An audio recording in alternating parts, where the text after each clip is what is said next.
إليه ونعوذ بالله من شرور أنفسنا وسيئات أعمالنا من يهده الله فلا مضل له ومن يضلله فلا هادي له أشهد أن لا إله إلا الله وحده لا شريك له وأشهد أن محمدا عبده ورسوله عد الأمانة وبلغ الرسالة ونصح الأمة وكشف الغمة إلى يوم القيامة أما بعد أوصيكم ونفسي بتقوى الله فقد فاز المتقون قال الله تعالى في كتابه الكريم أعوذ بالله من الشيطان الرجيم بسم الله الرحمن الرحيم يا أيها الذين آمنوا اتقوا الله حق تقاته ولا تموتن إلا وأنتم مسلمون وقال أيضا يا أيها الذين آمنوا كتب عليكم الصيام كما كتب على الذين من قبلكم لعلكم تتقون وقال النبي صلى الله عليه وسلم من صام رمضان إيمانا واحتسابا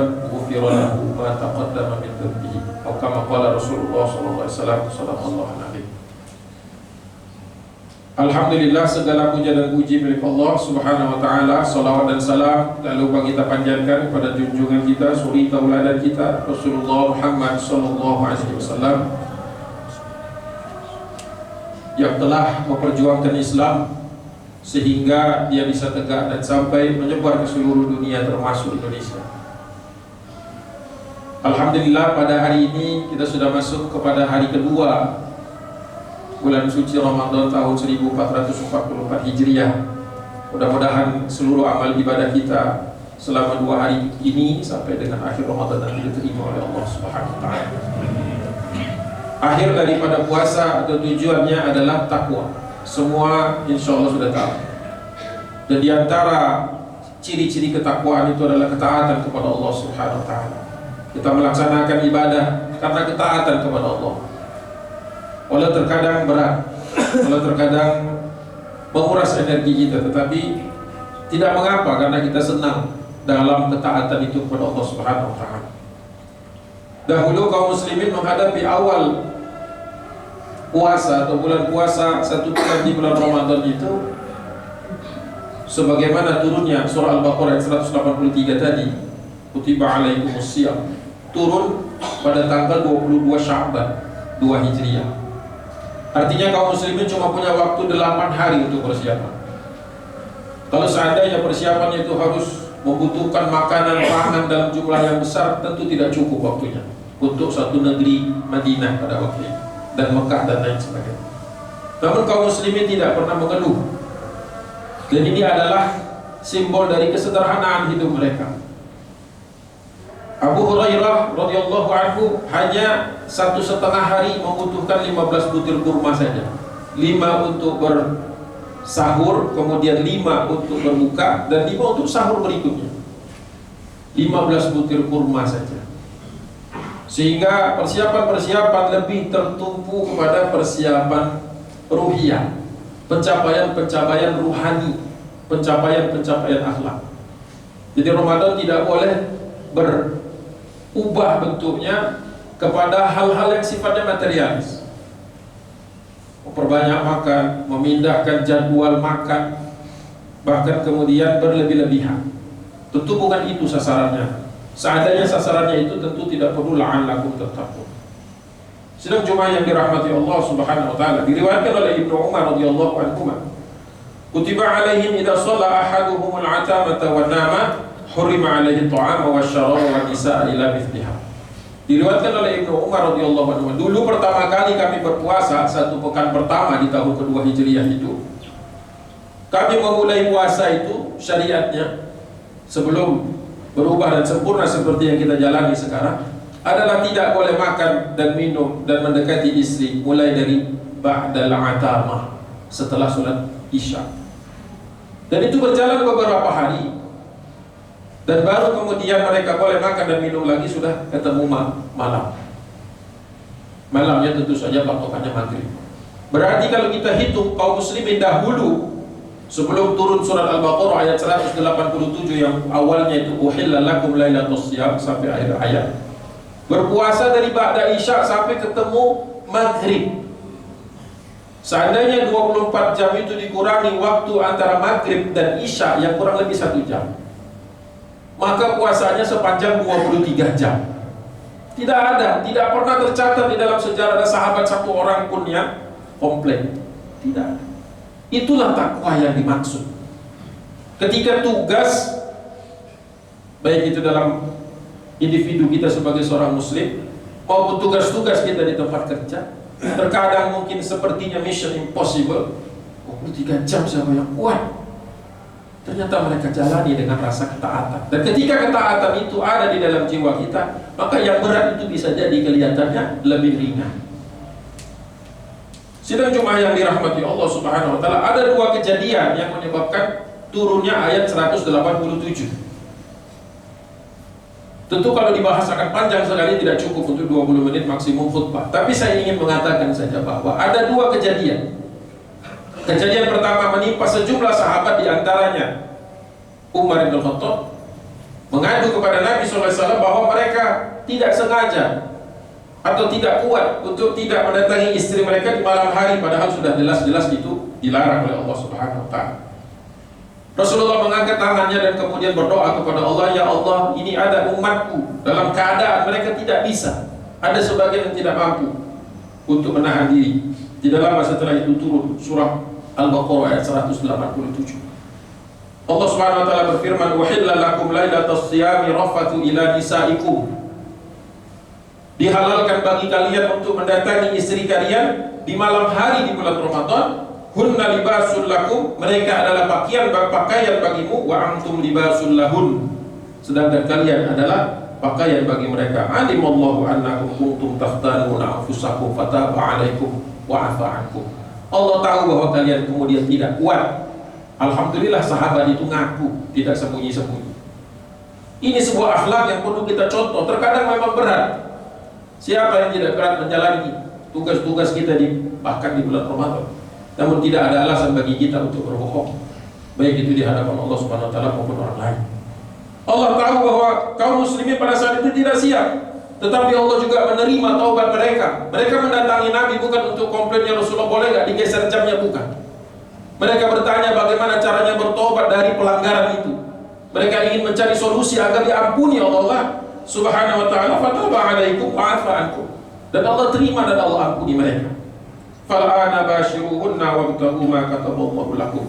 Sejak saat itu kemudian di malam hari boleh mendatangi istri. Satu peristiwa lain, sidang Jumat yang dirahmati Allah, adalah yang peristiwa yang menimpa Qais bin Surmah radhiyallahu anhu al-Ansari, seorang sahabat Nabi. Dia pingsan karena pada malam hari menjelang maghrib ternyata istrinya tidak siap dengan buka puasa, sehingga dia menunggu sampai tertidur. Bangunnya ba'da Isya, kemudian dia terpaksa berpuasa sampai besok hari, sampai siang hari. Ketika dia sampai kepada siang hari, falamma hadarat, ketika dia sampai kepada besok harinya, falamman tasaffan naharu usya alaihi, kemudian dia pingsan. Dibawa kepada Nabi SAW. Rasulullah kembali berdoa, ya Allah, ada di antara umatku ini yang tidak kuat berpuasa kalau hanya waktunya 1 jam saja. Maka Allah tambahkan lagi di dalam surah Al-Baqarah ayat 187, wa kulu washrabu hatta yatabayyana lakumul khaytul abyadu minal khaytil aswadi minal fajr. Makanlah kalian dan minumlah kalian sampai kalian bisa membedakan antara benang yang putih dengan berang yang hitam, yaitu menjelang fajar. Setelah itu kaum muslimin mengubah siklus dari puasanya, yaitu mereka kemudian menunggu sahur atau boleh makan selama 1 malam penuh sampai dengan datangnya fajar. Baru setelah itu mereka berpuasa, disempurnakan sampai dengan waktu maghrib. Begitulah para sahabat Nabi waktu itu, tidak pernah ada yang meminta untuk diundur waktunya. Ini murni keputusan dari Allah Subhanahu wa taala dengan menyempurnakan ayat-ayat yang ada di dalam Al-Qur'an. Sedang Jumat yang dirahmati Allah Subhanahu wa taala, kaum muslimin tidak pernah merepotkan dirinya dengan urusan-urusan makanan. Mereka sederhana, apa yang mereka miliki saja. Tidak pernah ada usaha-usaha untuk menambah-nambah waktu atau menambah-nambah konsumsi seperti itu. Bahkan mereka mempersiapkan diri sejak 6 bulan sebelumnya. Diriwayatkan oleh Mu'alli bin Fadl bahwa kami, kata beliau, kanu yad'una Allah 6 ashhur. Kami dulu berdoa 6 bulan sebelum datangnya Ramadan, an yabluhum syahrul Ramadan, supaya sampai ke dalam bulan Ramadan. Jadi sudah mulai bersiap-siapnya dari Jumadil Rabiul Awal, Rabiul Akhir, Jumadil Ula, Jumadil Tsani, Rajab, Sya'ban. Karena mereka sebagian besar adalah petani dan pedagang, maka betul-betul mereka itu pendapatannya hari demi hari, bukan bulanan seperti sebagian besar kita. Jadi mereka betul-betul menyisihkan dari kemampuan mereka, dari harta yang Allah berikan kepada mereka selama 6 bulan agar di bulan Ramadan mereka bisa khusus fokus untuk menjalankan ibadah-ibadah yang Allah perintahkan kepada mereka dan dicontohkan oleh Nabi Muhammad SAW. Mudah-mudahan kita sekarang secara waktu sudah lebih pendek, secara kemampuan Masya Allah segala sesuatunya tersedia, tidak sulit kita untuk mencari buka maupun untuk sahur. Mudah-mudahan dengan kemudahan ini justru meningkatkan ketakwaan kita di sisi Allah Subhanahu wa taala. Barakallahu lakum fil Qur'anil azim wa nafa'ani wa iyyakum bima fihi minal ayati wa dzikril hakim. Aqulu qawli hadza astaghfirullah li wa lakum wa lisairil muslimina wal muslimat min kulli dhanbin fastaghfiruhu innahu huwal ghafurur rahim.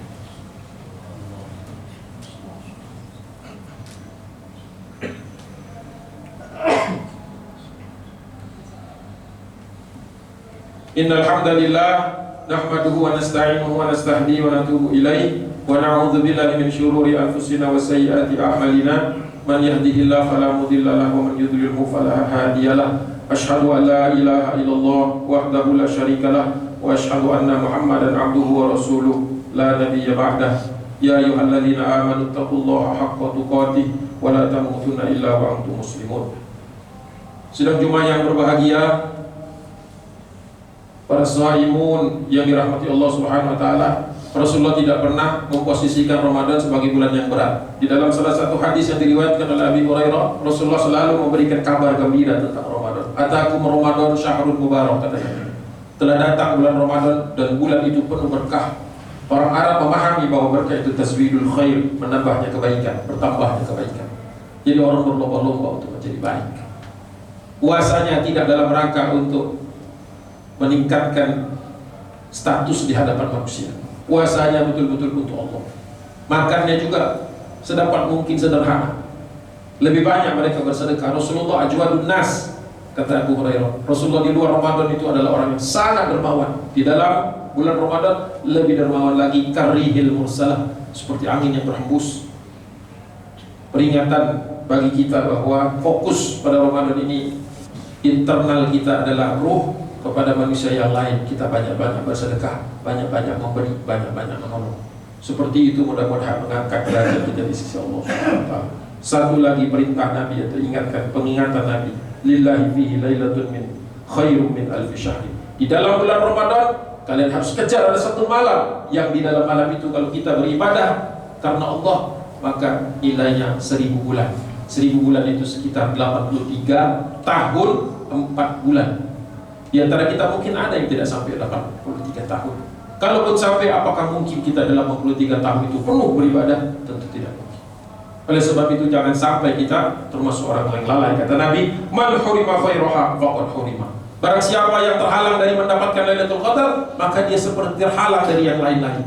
Kalau di bulan Ramadan saja tidak semangat untuk tilawah Quran, kalau di bulan Ramadan saja tidak semangat untuk mendirikan sholat malam, kalau di bulan Ramadan saja tidak semangat untuk bersedekah, maka di bulan-bulan lain mana mungkin dia bisa bersemangat.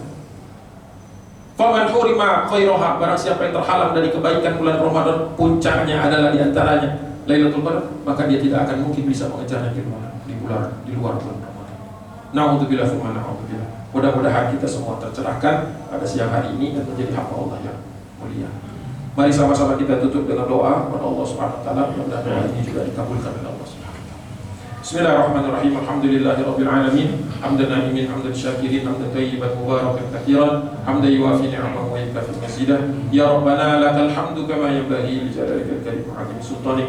Wassalatu wassalamu ala asrafil anbiya'i wal mursalin wa ala alihi wa ashabihi ajma'in. Allahumma ighfir lil muslimina wal muslimat wal mu'minina wal mu'minat al ahya'i minhum wal amwat innaka sami'un qaribun mujibud da'wat ya qadimul hajat. Allahumma ighfir lana wa li walidina warhamhum kama rabbawna أطفالنا صغارا ربنا لا تزغ قلوبنا بعد إذ هديتنا وهب لنا من لدنك رحمة إنك أنت الوهاب ربنا ظلمنا أنفسنا وإن لم تغفر لنا وترحمنا لنكونن من الخاسرين اللهم أعنا على ذكرك وشكرك وحسن عبادتك اللهم إنا نعوذ بك من جهد البلاء ودرك الشقاء وسوء القضاء وشماتة الأعداء اللهم إنا نعوذ بك من البرص والجنون والجذام ومن سيئات الأسقام اللهم إنا نسألك سلامة في الدين وعافية في الجسد وزيادة في العلم وبركة في الرزق وتوبة قبل الموت ورحمة عند الموت ومغفرة بعد الموت اللهم هون علينا في سكرة الموت والنجاة من النار والعفو عند الحساب اللهم إنك تقبل دعاء دعواهم فيها سبحانك اللهم وتحيتهم فيها سلام وآخر دعواهم أن الحمد لله رب العالمين عباد الله إن الله يأمر بالعدل والإحسان وإيتاء ذي القربى وينهى عن الفحشاء والمنكر والبغي يعظكم لعلكم تذكرون واشكروه على نعمه يزدكم ولذكر الله أكبر أقيم الصلاة الله أكبر الله أكبر أشهد أن لا إله إلا الله أشهد أن محمدا رسول الله حي على الصلاة حي على الفلاح قد قامت الصلاة قد قامت الصلاة الله أكبر الله أكبر لا إله إلا الله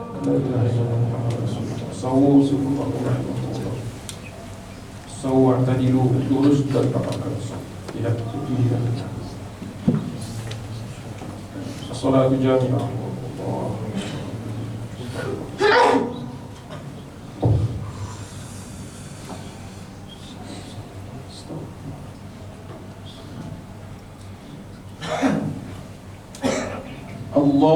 Allahu Akbar